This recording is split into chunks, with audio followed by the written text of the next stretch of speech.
For your information, this is for recording purposes only.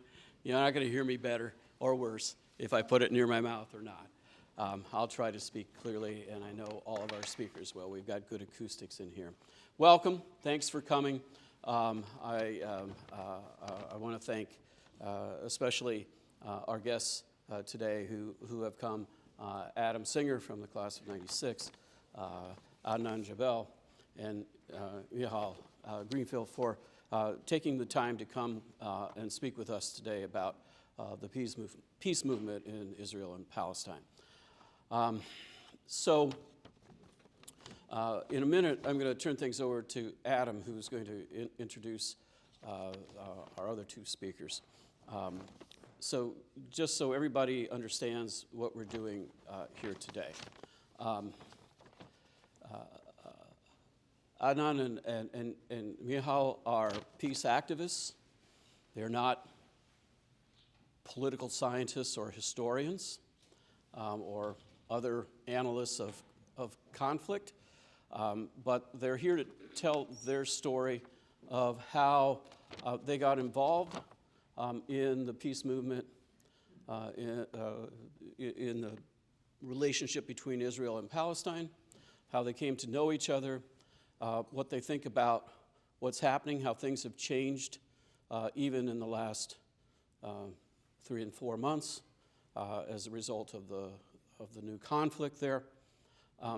They're going to speak briefly to tell you a bit about their backgrounds, and then this is a question and answer session.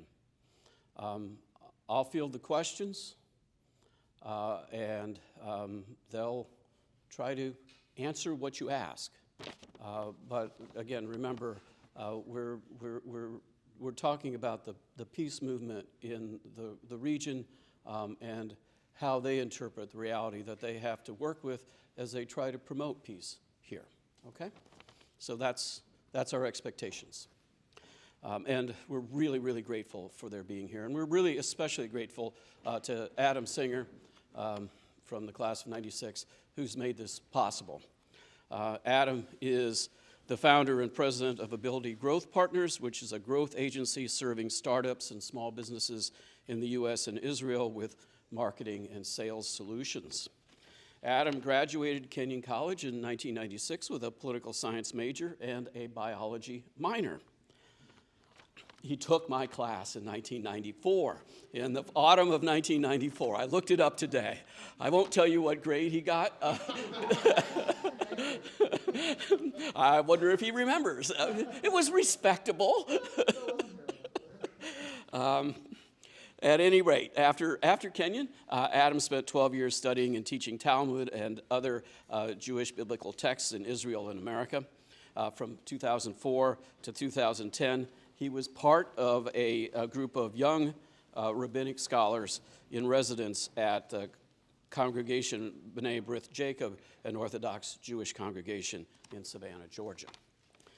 In 2018, Adam connected with the popular Palestinian YouTuber Nusir Yassin, otherwise known as Nas Daily, shortly after the Singer family moved to the Orthodox Jewish city of Ramat Bet Shemesh in Israel.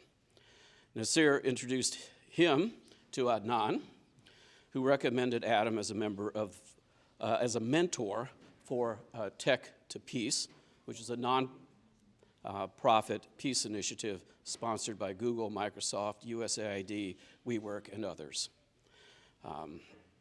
Some of you may remember that Adam was kind enough to come to Kenyon back in September of 2022 to talk about his so-called un-ultra-Orthodox life.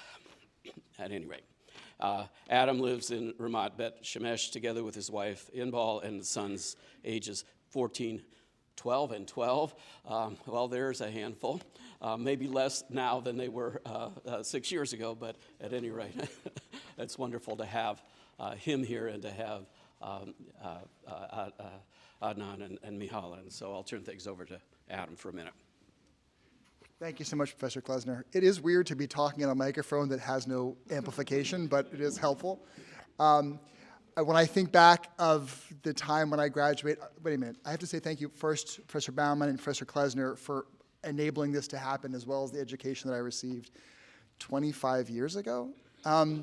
Anyway, I think when I think back about what I felt and what I experienced at Kenyon in 1996, and all the uncertainties of the experience of being in college at any point in life, and the things that I knew, the things I didn't know, and what I felt certain of, uncertain of, would I continue in this path of learning about Judaism that I'd started in college?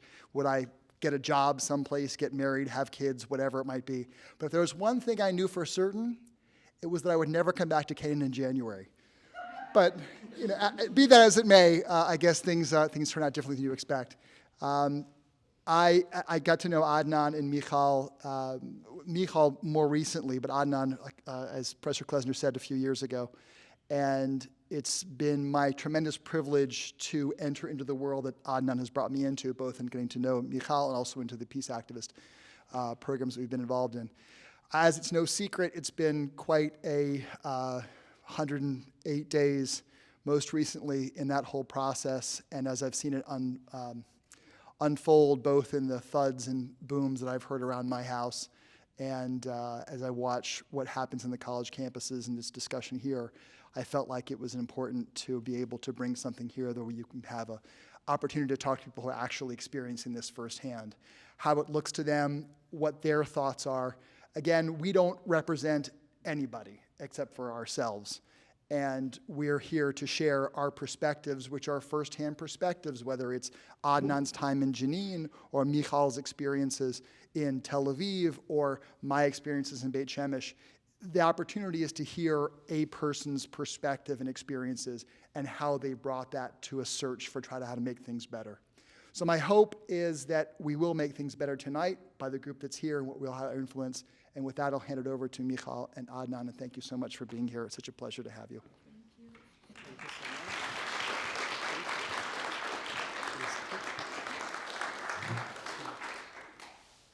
Pleasure to meet you all.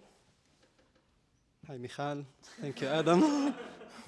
And thank you for the invitation. I'm happy to be here in Ohio for the first time ever in my life. It's so cold. But the fresh air makes it beautiful. So how much? 5 minutes introduction about myself, and then 5 you, Michal? Sounds good. Okay. So my name is Adnan Jabir. Born and raised in Jerusalem, specifically East Jerusalem. Born to a Palestinian Muslim family. And I studied in a Palestinian school in East Jerusalem. I studied Arabic, English, math, science, the regular stuff, but I didn't learn Hebrew. And that was a big barrier for me to understand and communicate with the Israeli Jewish people around me in the city and the country. And I was also afraid of the Israelis, of the Jews. I never had one single Jewish friend until the age of 22. And that's very common, like for people living in East Jerusalem. Because everything I heard about the Israelis was not the good things. And I've seen on the news also a lot of terrible stuff that happened to Palestinians because of that. And that was the reason of the fear that I had. Until the age of 18, I have graduated from high school, and I got a scholarship to study in North Virginia. So I lived in North Virginia for 1 year, and that's where my English has become much better, and I can now communicate with you. Finished my year in Virginia, 19 years old. I come back to Jerusalem. I look for colleges. I found a good one in Jenin. Do you know all Jenin? Who knows Jenin? Okay, so it's a city in the West Bank. Do you know the West Bank? Everyone? Okay. It's in the north of the West Bank. I studied information technology in the university. I finished my degree. Today I make websites and mobile applications. I started looking for jobs in Israel. Why in Israel? Because I'm living in Jerusalem. Jerusalem is like under the authority of Israel, and all the good jobs are in Tel Aviv, all the good paying jobs, and all the high tech is there.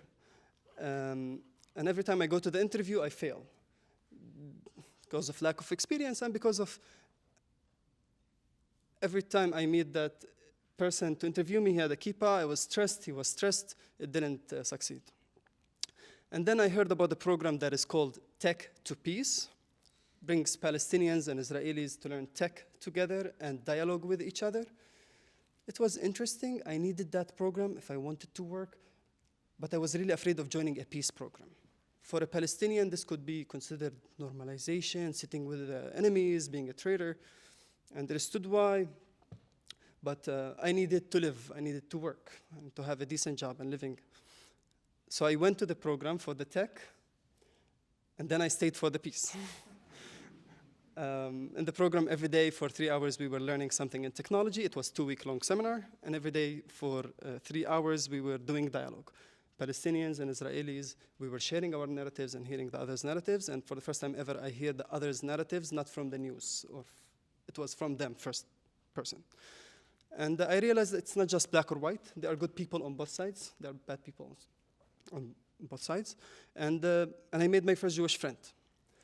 And then my confidence raised, going to West Jerusalem more, going to Tel Aviv, building connections. And I started volunteering with the organization. And then I joined like 25 other peace-building organizations in Israel, Palestine. There's Arts for Peace, Basketball for Peace, Singing for Peace. I did a lot of them. And then I became a peace activist in Jerusalem, bringing CEOs of NGOs together to meet with each other so they can build a structure for peace organizations. So I created the Peace Tech Forum. That was last year. Okay, I think I did enough introduction about myself. I'll leave the rest for the questions, and now Michal can go from here.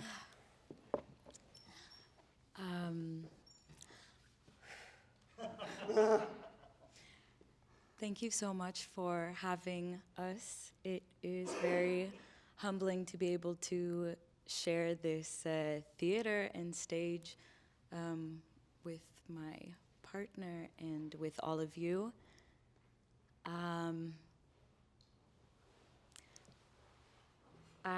My name is Michal. I was born and raised in Los Angeles, California. Went to Jewish elementary schools, which were private. I was on scholarship. I was there until, I think, 6th grade, and then I switched to public school. My mother is from Israel. My father is from Los Angeles. In our household, there was both the extreme left and the extreme right under one roof. My mother representing the Israel, and my father being very critical of the state of Israel. So I was raised in a household where the conflict was already very much alive, thriving. My parents divorced, needless to say. Yes. When I was 19, I graduated high school. I couldn't afford to go to university in America. And so a family member offered to invite me to Israel to study there, which was a really big opportunity for me. I got my degree in fine arts from Betzalel. It's an art school in Jerusalem. It was very hard. Being a foreigner in a foreign land was something that wasn't something I was prepared for as a Jewish person coming to Israel, but it was very hard, and I found myself really connecting more to the Palestinian students in my university. They understood what it was like to study in your second language. They understood what it was like to be an outsider. I did not serve in the army, so that was an experience that I shared more closely with them and less with my Israeli peers. And they really welcomed me into their way, their perspective, their experience of living as Palestinians in Israel. In 2020, I had enough of living in Israel. I was disappointed, to say the least, that the values that I came with, thinking that, you know, change, that there were problems that I identified that I didn't feel that I had found partners in addressing. I found that my Israeli peers were very comfortable in the status quo, which was intolerable to my Palestinian friends, and that being, you know, an American, who am I to come and tell people that they need to change things? And it was kind of this rude awakening that I was ready to step away from. COVID hit, and a very close friend of my family recommended that I join Tech to Peace. And I was like, okay, this is the last thing I'm gonna do before I leave. I'll give it a try. You know, it's a seminar by the beach. What? We'll get a nice tan, it'll be nice. And that seminar, I can say, changed my life. That was 3.5 years ago. I did not leave the region. I found a community that I had been searching for the 6 years prior. I found a diverse group of Israelis and Palestinians that represented, you know, voices from the West Bank, from Tel Aviv, from the Orthodox community. And they were people that all recognized that this is not working, the reality that we're living in.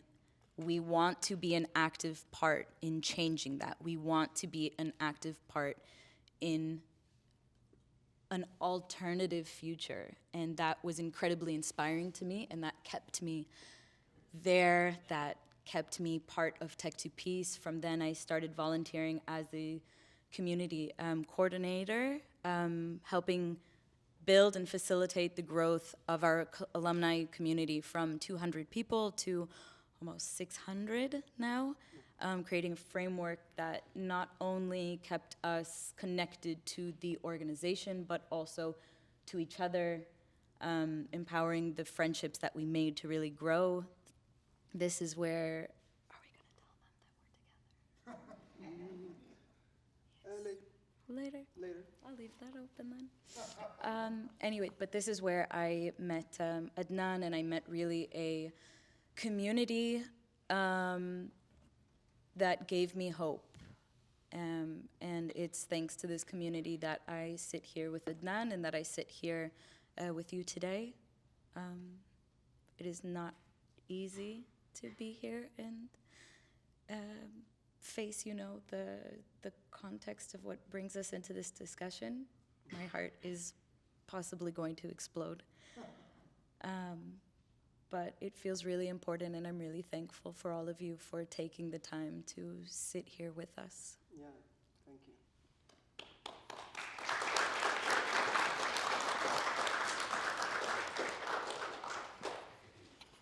Okay, so you may have many questions about what it means to work in the peace movement. Just something? Yes. From my experience, it's better to start with clarification questions before getting into analysis, understanding political stuff. That's great. Yeah. Great point. So please, I'd like to take student questions first. Don't be shy. We are very friendly. And there are no stupid questions.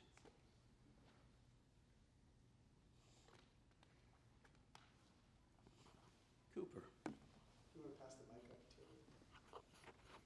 Sure.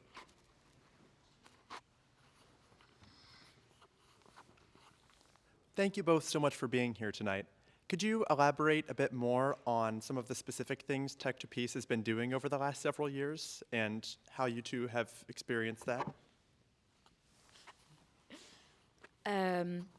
Tech to Peace, the core of it is 2-week-long seminars. They have multiple cohorts every summer, sometimes winter, where they bring 30 participants, 15 Jewish Israelis, 15 Arab Israelis, Palestinians, also from the West Bank and also from within Israel.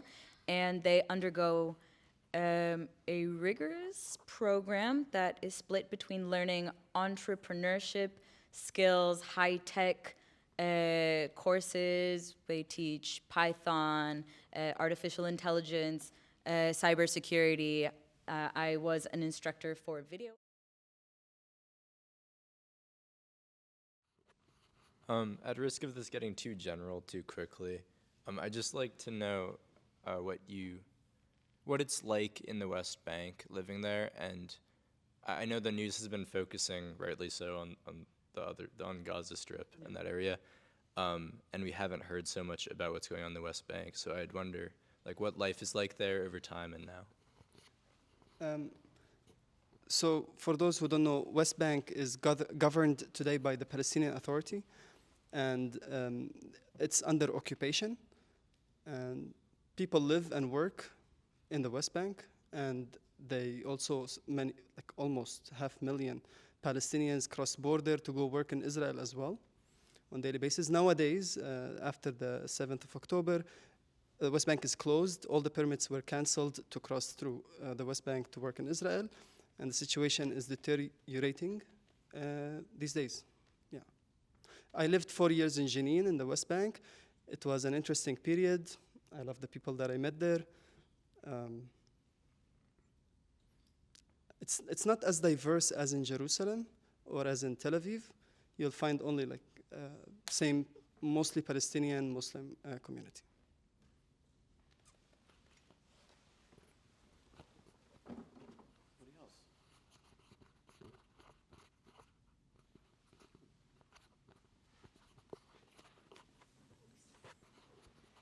In the sessions where you get to know each other and discover views of the border, checkpoints and other, can you give us a couple examples of the kinds of surprises or, wow, I never thought you thought that way, or, things that came out that caught your attention? Sure. So you mentioned the checkpoints. I was crossing the checkpoint almost twice a week. And it's not the most pleasant experience. It's actually not cool experience at all. And sometimes there are pop-up checkpoints between cities in the West Bank, and that creates a lot of traffic, creates a lot of anxiety for the people. Okay, so this is my checkpoint experience. Now, about things that are surprising to me that I found out, is this the question? What did I find? Surprising things about Jenin or surprising things about Israelis in the program? Surprising things that Israelis and Palestinians found out about each other through these conversations. Maybe, Yeah, I was surprised that there are a lot of people and a lot of Palestinians that work with Israelis and that they do a lot of peace programs with them. I thought that nobody does this and only traitors and few people that does it. But then I realized that there are more than I thought. There are 170-something peace organizations in Israel-Palestine, and they reach thousands of alumni. Yeah. Okay, questions? Do you want to answer them? I finished. Chip.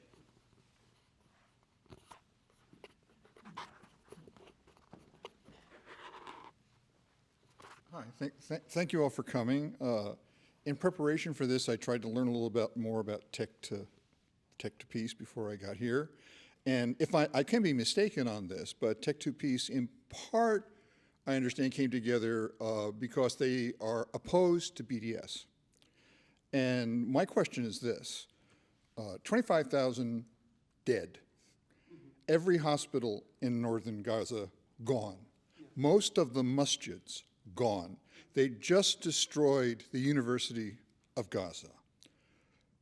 It strikes me people have a right to resist, but if you're somebody like me, we don't want to see violent resistance. We don't want to see October 7th. If you don't have the right to engage in boycott, divestment, and sanctions as forms of peaceful resistance, what kinds of resistance are possible so that the Palestinians can find ways to live in dignity, either in two states or in a one-state solution where everybody is guaranteed their dignity? I guess this question for me. Thank you for asking. Or both of you, actually. Okay.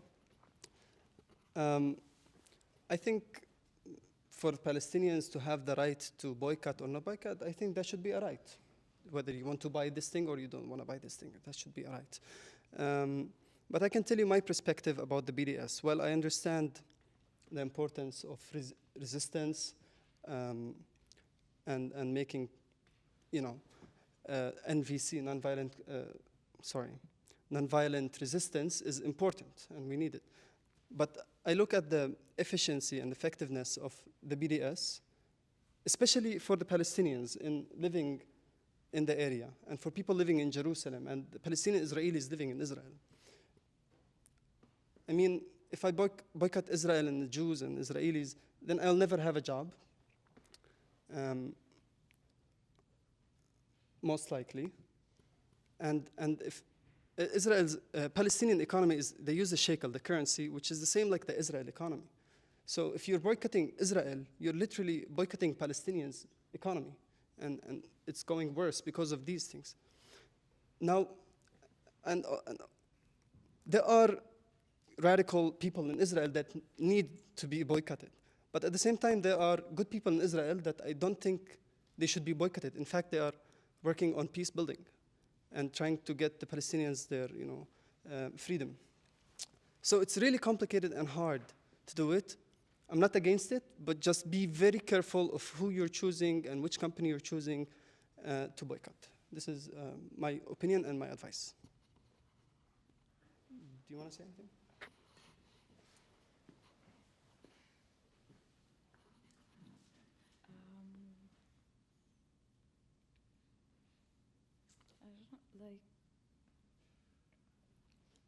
I myself am thinking about what you say about people that have so little and live in such dire circumstances. What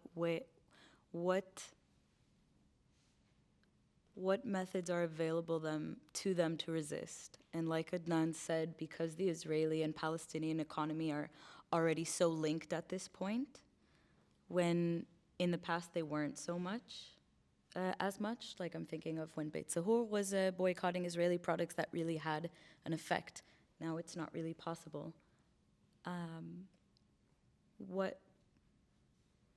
What methods do people have to share their voices? And I wonder, October 7th has, I think, a lot of the world shaken. But I question if we would be talking about the situation with as much severity if there hadn't been such a violent explosion that took us so far past anything that had been done previously. And that's not validating that October 7th was needed to get us to this point in conversation.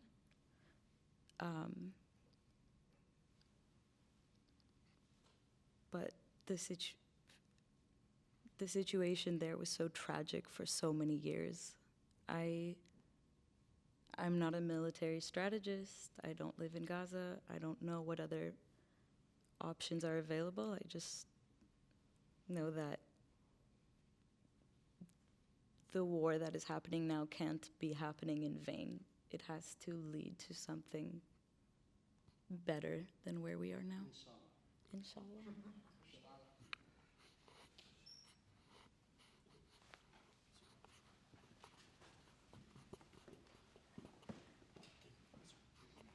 I have a question about collaboration. You guys mentioned that I've been collaboration in your last answers. Can you also share more about collaboration with outside organizations such as USAID, I believe was mentioned, and other organizations that kind of help bring this peace possible through your organization? USAID donates a lot of money into peace organizations, but in a way that splits organizations working towards peace to be competing against each other for the same fund, as opposed to working together towards a shared goal. And that's something that Adnan's Peace Tech Forum was really trying to change. And I think, Adnan, do you want to add anything? We need a lot more. Peace organizations there was the latest fund was called the MEPA fund, and it was $250 million that was sent to those 170 peace organizations. It's good. I thank the American people for these programs that give us some skills and hope. But we need much more. If it comes to me, really, I would change the military assistance. Like, I would take 1/10 of it and just put it into the peace building programs, and I think that will create a lot of hope and will be much, much better. This is my opinion. Now, there are a lot of organizations. ALMEP, if you're all curious about peace organizations, there's one called ALMEP, Alliance for Middle East Peace. And this is the umbrella organization for all peace organizations in Israel-Palestine. If you write just ALMEP, A-L-L-M-E-P, on Google, you can see the list of all the peace organizations. There are ones for art, for dance, for music, for people that have someone that died in their family and they talk about it, Israelis and Palestinians. So you can find the one that you can follow and be active in.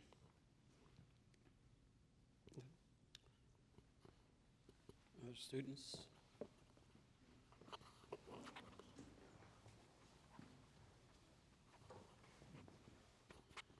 Do you have any hope for peace?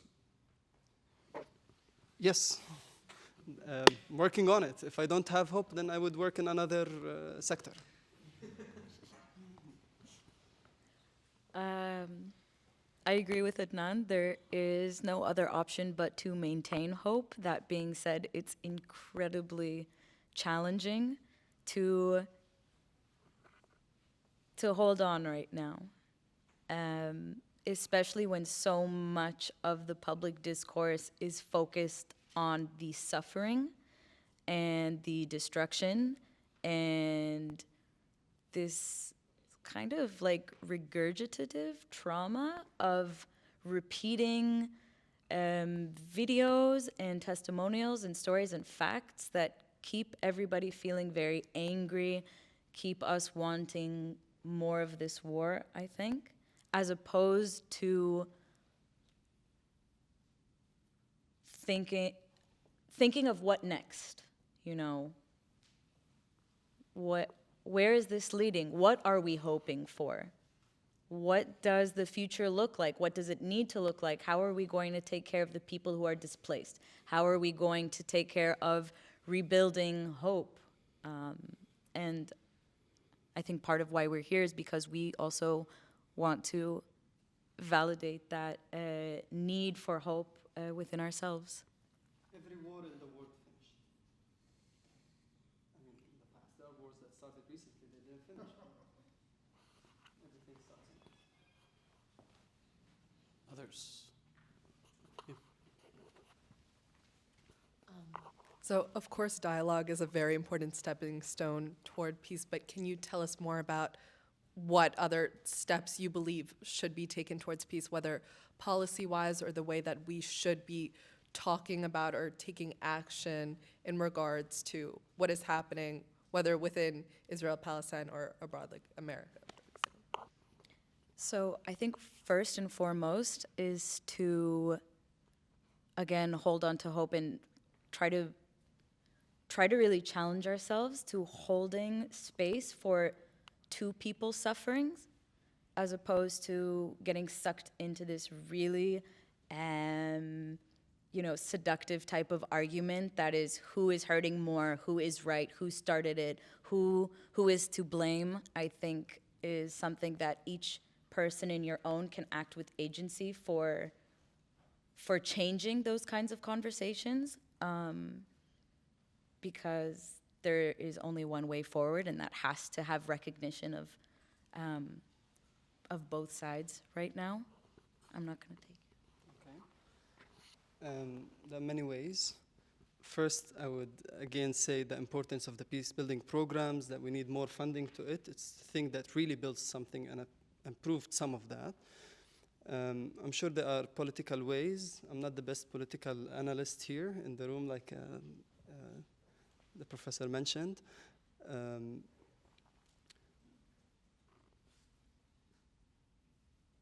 So my advice would be focused on the peace-building organizations right now, because that's what I know that has, it builds something eventually.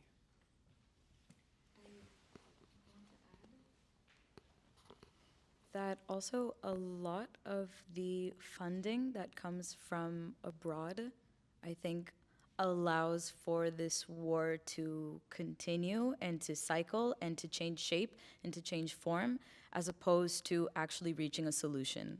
And that the money coming from abroad needs to be directed towards finding a solution and not a temporary Band-Aid and not another wave of, weapons to continue.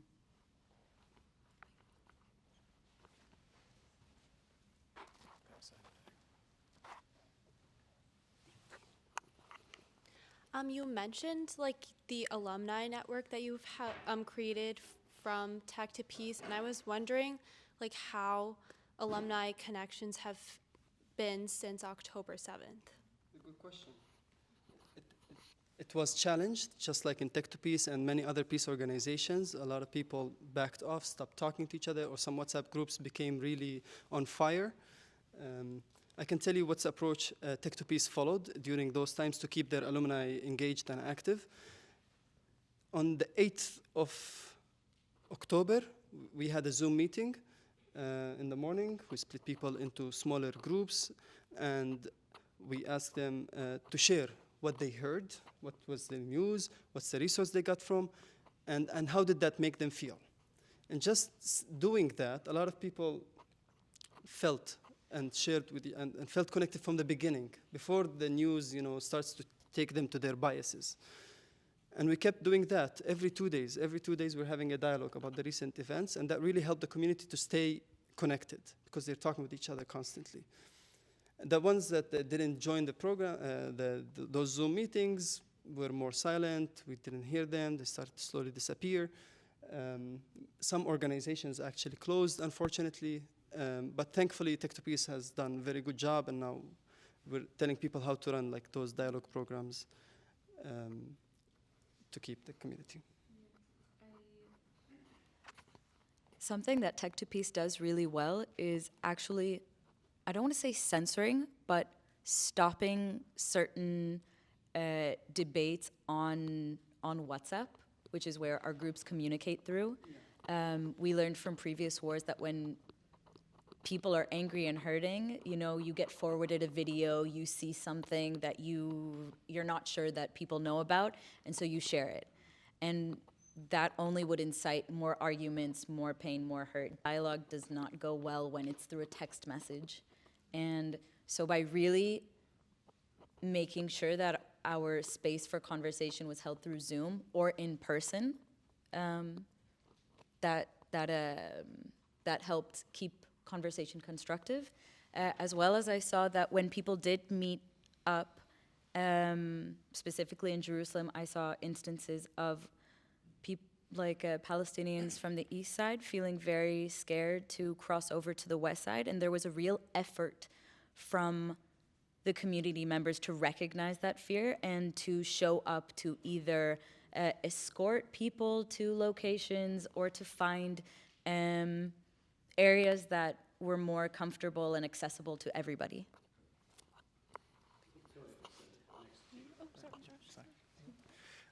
My question is, Tech for Peace seems like an organization that's based on there being an appetite for peace, and I'm wondering how you think the current conflict more long-term affects that appetite for peace and what your organization plays, what part your organization Good plays. question. I didn't have appetite for peace at all. I hated the Jews and the Israelis until the age of 22. I went there for the tech because I wanted a job, but then I stayed for the peace. And many other programs focus on also like finding people's common grounds, like art, and then they engage in those dialogues and they find that, okay, it cannot be that bad.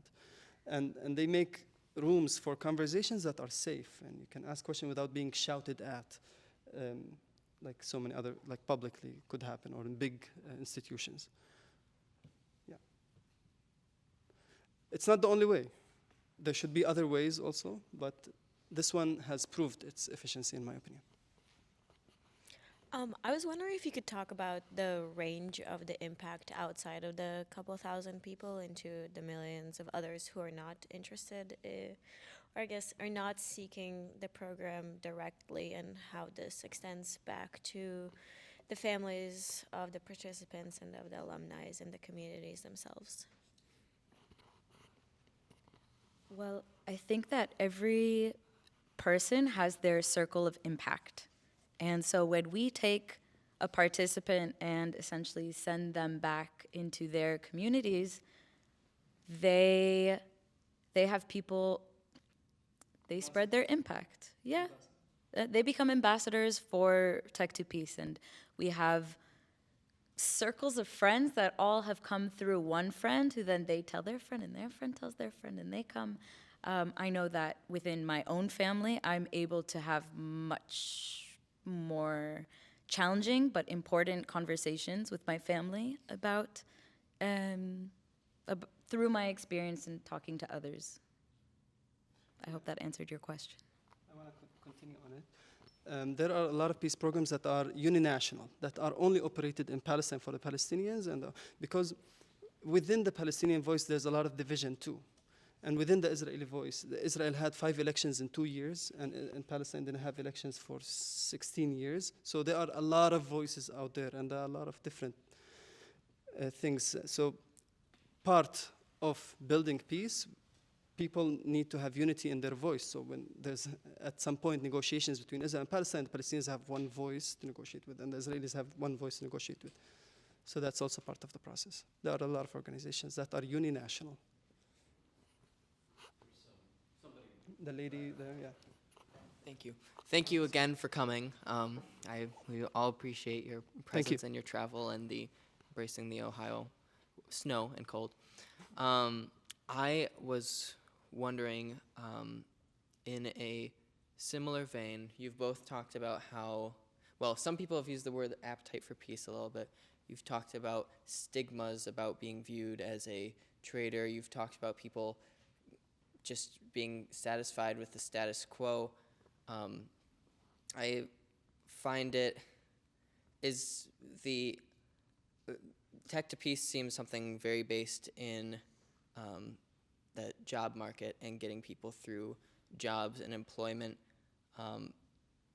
People who don't work, for instance, in Israel, who don't travel from West Bank to Israel, or how do you reach out of the space of just employment into maybe even an even larger public sphere? So there are 170-something peace organizations. Some of them are not even for employment, like the Bereaved Families Forum. Those are people that have lost someone in their family, and they meet and talk about it, in both Israelis and Palestinians. And those have been doing conferences that thousands of people have been watching. If you just on YouTube search the Bereaved Family Forum, you'll find amazing, interesting stories. And there are many other things and common grounds for people to come and meet, to talk about and to learn from.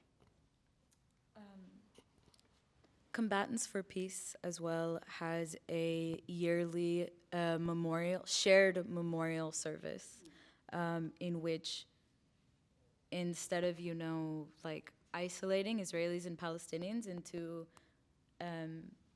separate events for commemorating those that they've lost, they combine their mourners into one very powerful ceremony. Yeah, the combatants are people that have served in Palestinian PLO, were Palestinian fighters and Israeli IDF members. And they chose that they don't want to fight each other, and they chose to, they want to communicate and build something together. Did that answer your question? Yes, thank you. Thank you for being here. You guys are certainly an interesting couple. We're talking about dialogue, which makes me think of the importance of language and the need for having challenging conversations. And you just mentioned the PLO. I wonder if the word liberation comes into these conversations, if you make a distinction between liberation and peace and what that means for you. And kind of related to that, during this event, we have used the word conflict and war, but not genocide. I'm wondering if we need to deny reality to talk about peace. Very good questions, thank you. So first, the part of liberation, yes, definitely. Nothing is censored in the dialogues. People are asked to share their pure emotions and whatever they're experiencing, and the other has to hear it and understand it. And the fact that they just come and hear each other, this builds something. Just understanding what's happening on the other side, hearing it first person, really does something. And it's conflict, doesn't mean that it's not a conflict. It's war, what's happening is war. Is it genocide? I think the people of Gaza experienced genocide. Who to blame? There's a lot of people to blame. I don't want to do political stuff right now, but yeah, nothing is like out of there. Everything is mentioned and must be addressed, in my opinion.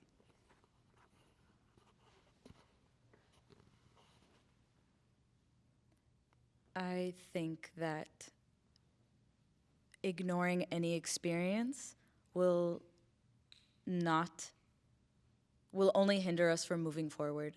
And the conversation about genocide is important and it's painful and it, I think, needs to be part of talking about the current events in order to think of or imagine a future where peace is possible.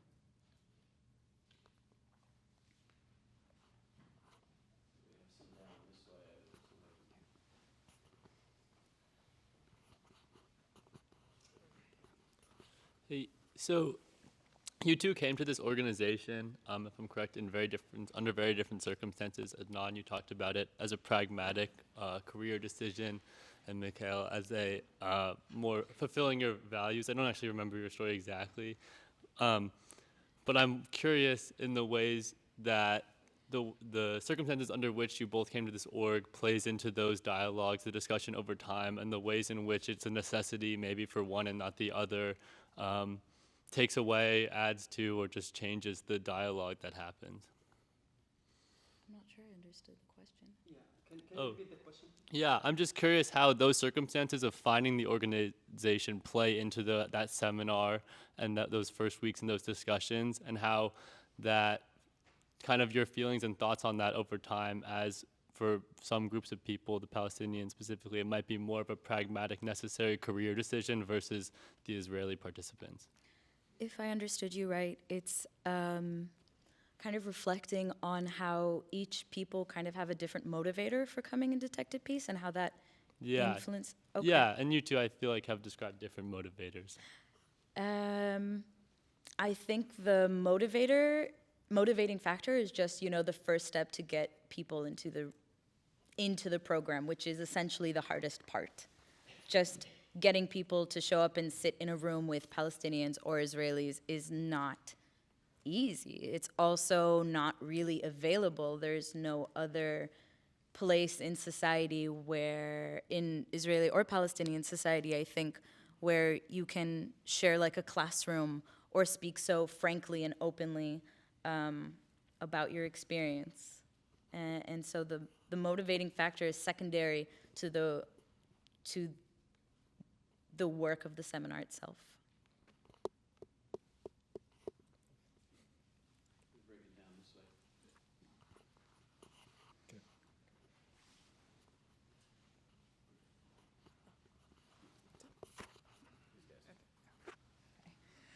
Thank you so much for being here. I have two clarifying questions. The first is, when you talk about peace, is this like just engaging in the discourse between Palestinian and Israeli voices and getting both sides to like recognize each other, or is this organization also like discussing peace as like a solution or some kind of like plan politically? Like, I'd like it if you could maybe clarify about that. And then the other question I had was, I've noticed that like discourse about what's happening can be very divisive, especially among people our age. And I'm curious about what you might recommend of how people coming at this from different perspectives can engage in talking about it and recognize each other and, not be so divisive or to, you know, recognize the different perspectives, but still, you know, find a way to talk about it? I want to answer the first part of your question, that peace is not just a discussion. Peace is not just something we talk about, you know. Peace is not achieved just by recognizing and listening to and sharing experience. Peace needs to be a plan, and peace needs to have action behind it. Peace needs to include the Palestinian right to self-determination, for Palestinian children to grow up without fear, to have jobs, to have families, to build homes, to own property. I'm not even talking about anything, you know, the right of return or anything like that. I'm just talking about the right to live, which the Jewish people have as well. And Jewish people should be allowed to raise their families and raise their children, and to also live without fear of a massacre like October 7th reoccurring, or for rockets to, you know, be heard over their heads. People need to have, peace needs to be an action and a lifestyle that is maintained. Okay, answering your first question, Tech to Peace as an NGO, it's not political organization, so in the last 2 days of the seminar, the participants are expected to present ways they think that are proper to build peace and to achieve it. But that's what the participants can suggest, but the organization itself doesn't say what's the way. We know that our way is bringing people to understand each other. Like, just let's agree on that level first, and then let's build on it. There are other organizations that are under OLMEP, the one that I mentioned, that are political, that I highly suggest following. I think they have good approaches. But yeah, I forgot the second question. Just like any suggestion from you of like how people our age can discuss this in a way that is productive and that recognizes, you know, like the complexity of what's happening, and that isn't divisive or, you know, extremely triggering or, you know, yeah. That's why at the beginning of the dialogue program, people have to connect on a personal level first and find their common grounds. And we do a lot of splitting into smaller groups thing and couples to talk with each other. And then after they talk with each other as couple, like Palestinian, Israeli, and heard each other's narrative, we bring it to a smaller group of 5-6 people. They talk about their experience and stuff, and then we bring it to the big group. And this process makes life easier in talking about those hard topics. I think empathetic listening is really important. Being able to really listen before speaking. I think especially when we ourselves are so triggered in a conversation, our emotional response to cut in and to respond to what someone is saying is really natural and really hard to, you know, like stifle, but that's what needs to be done to give someone else the space to be heard. And when two people can really feel heard, then you can also start responding and understanding each other and keep a conversation, I think, more constructive than divisive. I really recommend having someone who can act as a facilitator when it's more than, you know, 2 or 3 people, where people are able to just hold a circle and speak without responding in the beginning. I think. Yeah, just to feel the other person, understand where he's coming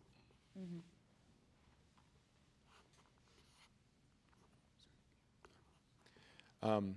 Either on your personal journey or with your work in Tech to Peace, can you tell us some things that you're proud of?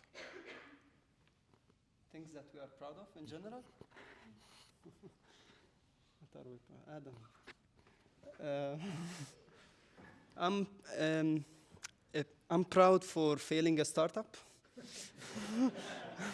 I had a startup called Yalla for online fitness training.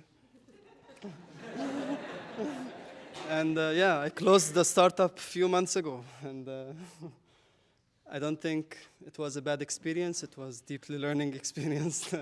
I'm proud that I had experienced.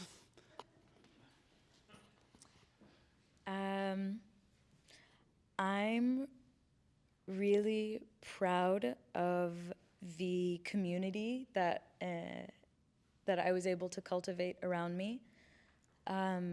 I'm really proud of my group of friends that were from different cities in Israel, from different cities in the West Bank, from Jerusalem, and that each person was really felt, heard, seen, and supported. I feel really proud of myself for being able to have hard dialogues with my family, specifically my mother, where I was able to hear and hold her pain in a way that I wasn't able to in the past. I am really proud of myself for holding relationships that reflect my values, that love is a extremely powerful force against hatred, and that my life reflects the belief that hope and friendship can change reality.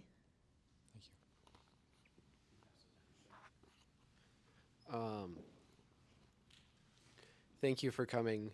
I really admire your work and everything you've talked about as far as promoting peace and not dwelling in kind of past wrongs. And I think something that I'm interested in is, as a college student in the United States who may not have a lot of time or money to dedicate to any of this, how you might suggest that we can, work for peace, whether, something here or something in Israel or Palestine.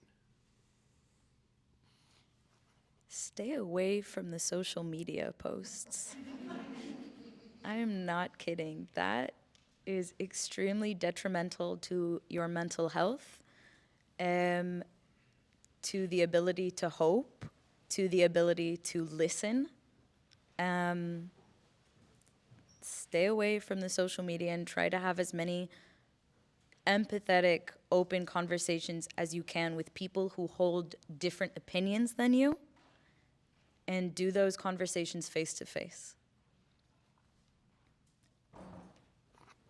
And in my opinion, follow Palestinian sources of news and Israeli sources of news. Make sure you get from both and not from one only.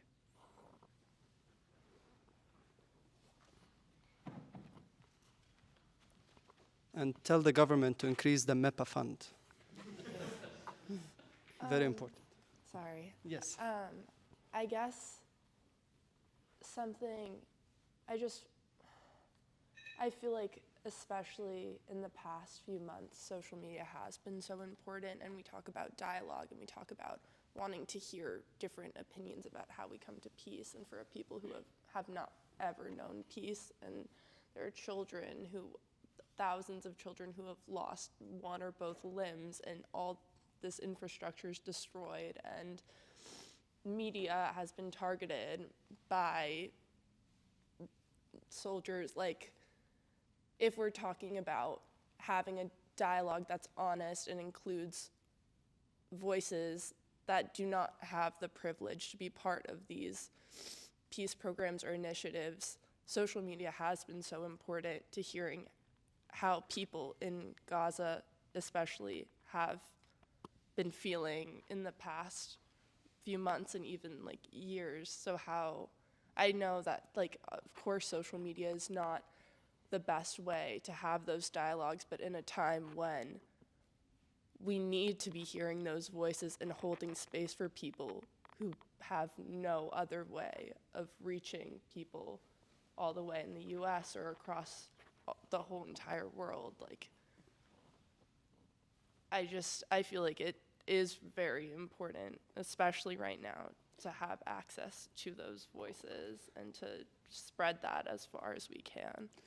I totally agree with you. Those voices need to have a stage so their voices can reach very important. But not everyone is knowing how to follow sources the right way. And I think that's, you can comment on your advice. I think that if you were an average Israeli, then that wouldn't be my response to you. I would say to follow those voices, to expose yourself to the suffering of voices that are not being represented, to the voices in Gaza. I think it is important for Israelis to know about that, the same way that I think that it's important for Palestinians to understand the trauma and the pain of Israelis.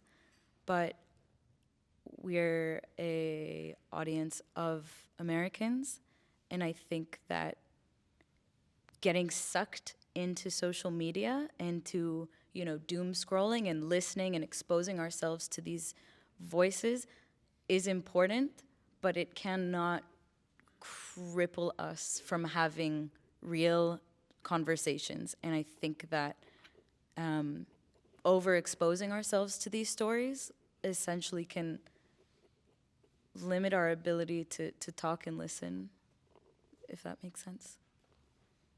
Yeah, I guess it makes sense. I guess just in order to have those conversations and have honest conversations that are meaningful, I feel like that a lot of the major stories, like, we would have never known if we hadn't seen them on social media because news outlets weren't reporting them, and there was so much misinformation, and having access to people who were on the ground was so integral in being able to understand some of the things that were happening when there was no other access to them. But thank you.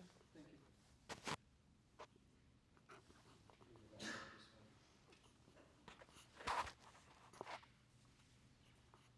Hi. So everything you said makes a lot of sense. I'm just wondering from the American perspective, because the peacemaking process when you are in Israel or Palestine and you're meeting other people who live there is one thing. Over here, it sounded weird, but like on American campuses, there's been a great deal of censorship. I know like Dartmouth campus had 2 students expelled, arrested, and facing charges for peaceful protest. I don't know what's going on in Columbia. I think Jewish Voice for Peace was suspended. The Palestinian group was suspended. UPenn, other campuses. And our government is, supporting Netanyahu. So I wonder what the peace process, I know it's not what your group does, but what do you think the peace process looks like from a group that's removed but kind of funding the conflict, if that makes sense? What's funding the conflict? Well, we're giving weapons and arms to Israel. So the question is, what do we think about that? Well, what does the peace process look like if we wanted to do something to contribute to the peace process? Because we're not there. Like, how would we help? You can also not. I don't want to get political today. You can opt out. Because unfortunately it divides people a lot these days. And I wanted to talk about things that bring people together for a moment. And that's why I'm trying to be not just putting my political views on the stage. Because everyone talks about it. Go to social media, find a lot of political opinions. We need to talk about things that brings us together for a second. And that's why I'm insisting on that right now here. And that's why I'm talking about increase the MEPA fund. That's what we need these days the most. And the people that take the MEPA fund, they use it for things that will not disappoint you. They will do political stuff that will not disappoint you, in my opinion.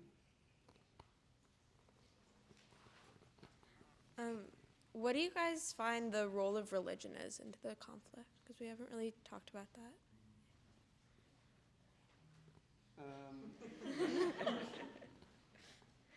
some people are radical and they use religion to incite violence. But I think it's mostly national conflict than religion one. Do you think it's like a way to get in the realm of peace? Is it? I don't know. Some people use religion for peace building, and I love that. And those we need to follow. Yeah.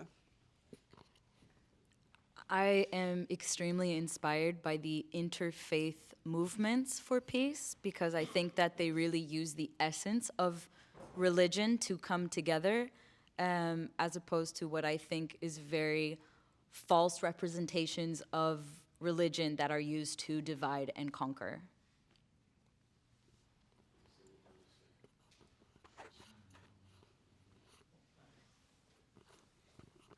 Thank you.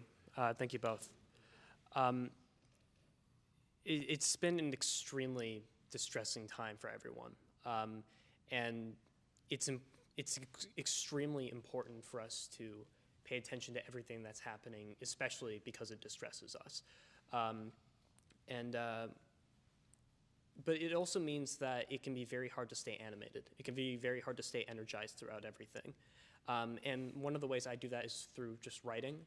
But another way I do that is I listen to stories. I find stories and I listen to them and I listen to them again and again as a way of helping me stay engaged.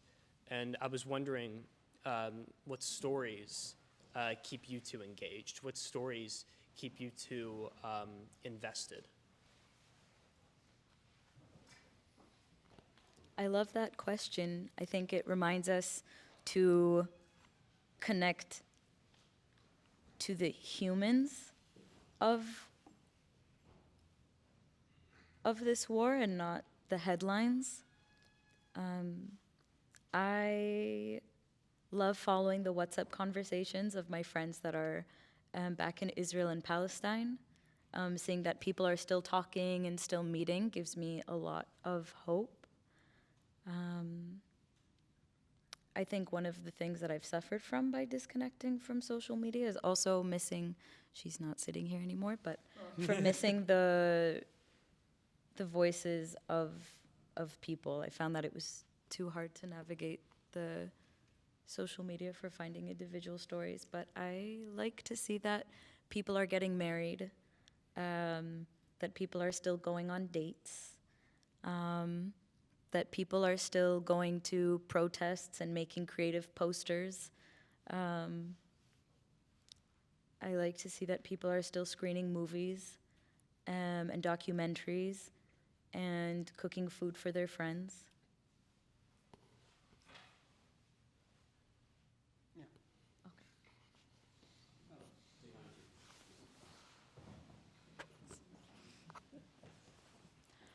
You guys mentioned wanting this war to end in progress and being brought towards peace.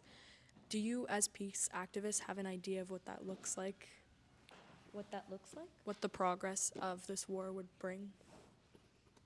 The progress of the day after the war, or what steps are needed to end it? What steps would you like to see at the end of this?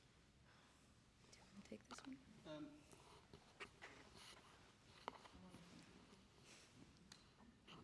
My dream, which is not going to happen, I think, in the next 10 years, is a one-state solution for everyone, from the river to the sea, to be equal and all of that.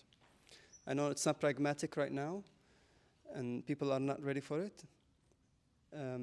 So people talk a lot about the two-state solution. I really hope governments can work on that and reach an agreement.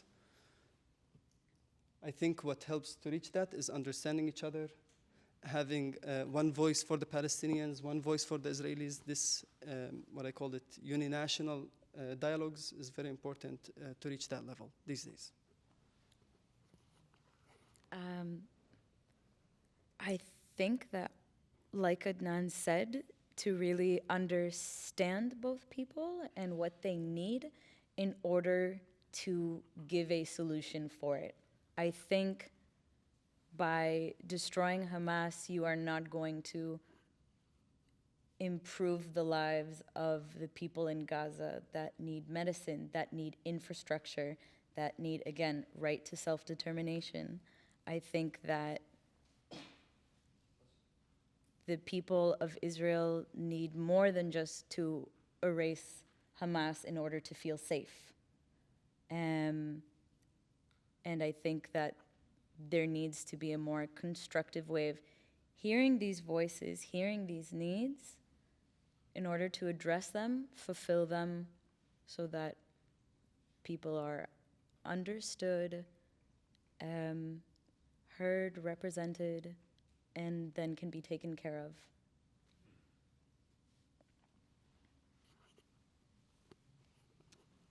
I am Israeli and I have a big Israeli family. And over the past few months, I found myself at odds with many of them about a variety of different topics and opinions. So, obviously, the main point of tonight is to talk about overcoming Palestinian-Israeli differences. But I was wondering how, in your experiences, you've overcome the very diverse and entrenched differences in thought between Israelis and Palestinians and other Palestinians. Good question. I also face this challenge a lot. Going through a peace program and the way that that's kind of impacted my perspective has definitely also put me at odds with my own Israeli family. And I found that creating space for trauma has been really helpful for me to find the patience into having the challenging conversations, and focusing kind of on shared objectives, which are like safety again. Is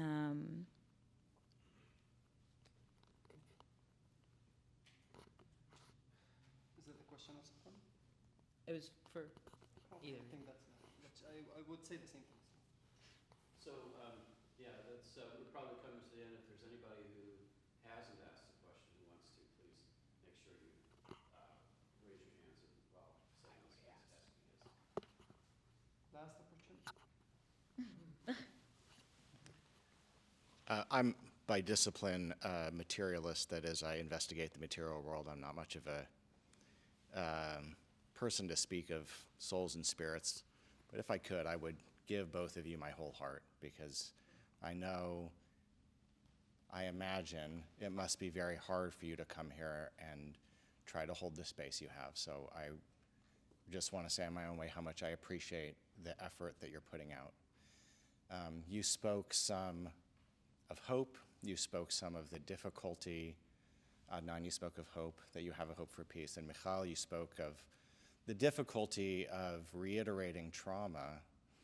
And I think of the political activist Emma Goldman, who said, if I can't dance, I don't want to be part of your revolution. And so I want to give you the opportunity, if you feel that you have things to tell us that make you feel like you want to dance, or moments of joy in your lives, so that we can see happiness in your faces also, because I know it's hard for you to be here in this way. Thank you so much. Much needed what you said. I really love it.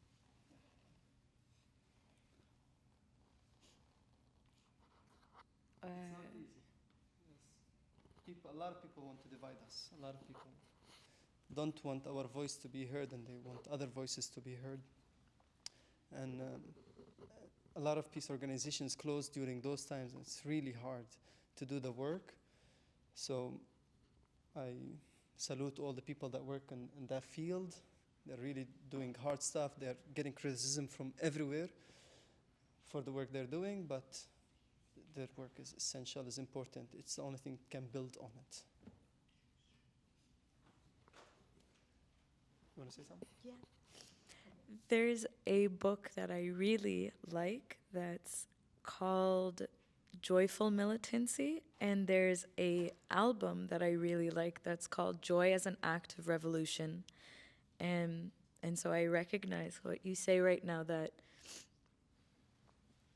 to remember to be joyful is so important and radical nowadays when it is so easy to be sucked into the depression of an incredibly depressing reality that's built on so much trauma.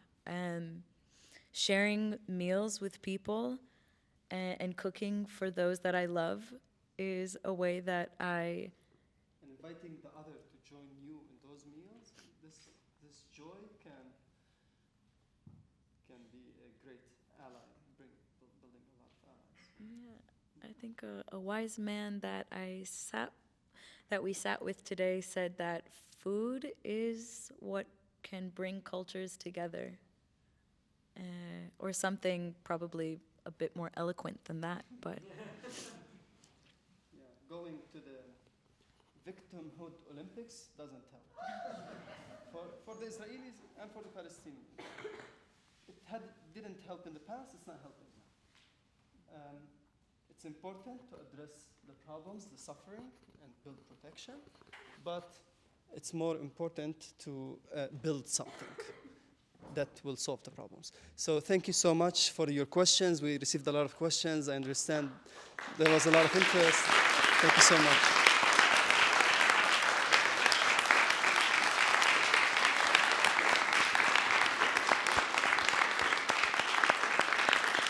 Thank you both. Thank you, Adam. Thank you all for staying so long and asking good questions. Let's take the admonitions you just heard to heart.